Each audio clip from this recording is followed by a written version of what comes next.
Welcome to my class. My name is Neelam Saini. Electrodynamics के अंदर एक नए टॉपिक की ओर चलते हैं, जो कि हम बात करते हैं एक लॉज के बारे में, कूलॉम्स लॉज।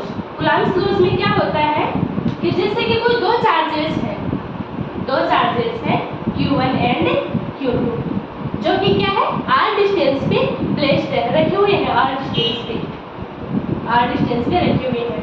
दो चार्जेस हैं, पॉजिटिव भी हो सकते हैं, पॉजिटिव नेगेटिव भी हो सकते हैं। हम जानते हैं कि जो पॉजिटिव चार्जेस जो होते हैं उनके बीच रिपल्सन होता है, और पॉजिटिव और नेगेटिव जो चार्जेस हैं उनके बीच अट्रैक्शन होता है। देन हम इन दोनों चार्जेस के बीच लगने वाले फोर्स के बारे में यहाँ पे बात करते हैं। तो फोर्स क्या होगा?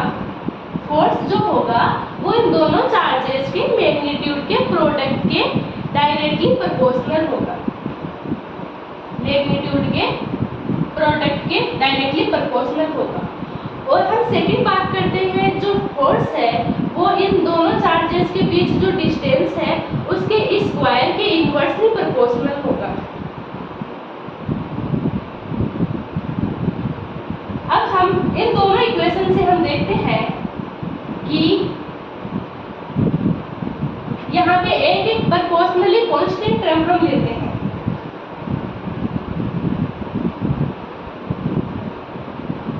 प्रोपोर्शनली कांस्टेंट टर्म हमने k ले ली।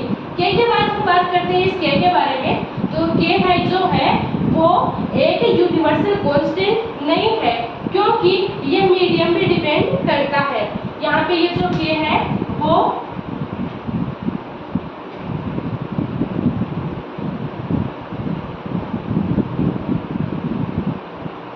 यूनिवर्सल कांस्टेंट नहीं है, क्योंकि ये मीडियम पे डिपेंड करता है।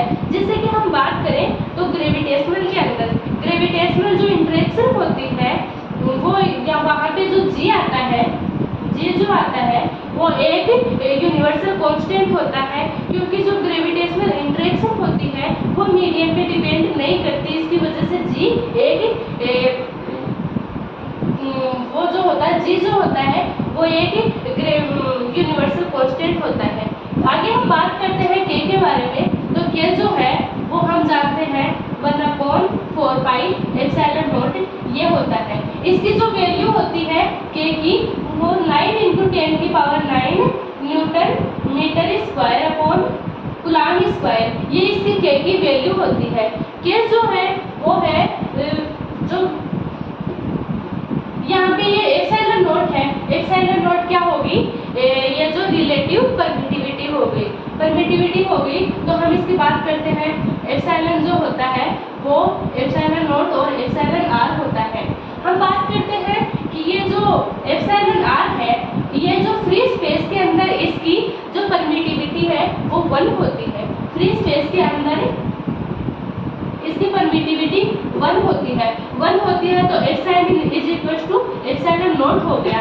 देन हम यहाँ पे क्या लिख सकते हैं, जो k की वैल्यू है वो 1/4 पाई एप्सिलॉन हो जाएगी फ्री स्पेस के अंदर।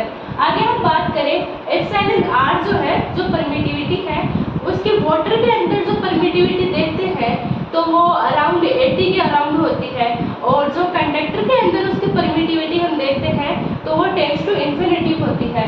तो वाटर की बात करें, वाटर के अंदर AR परमिटिविटी हो गई अपनी 80 के अराउंड, और अप्रोक्सीमेटली हम लेते हैं इसकी वैल्यू।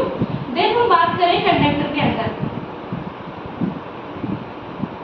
और ये हो गई टेंड्स टू इन्फिनिटी, उसकी वैल्यू हो गई। ये था अपना आज का कूलॉम्स लॉ।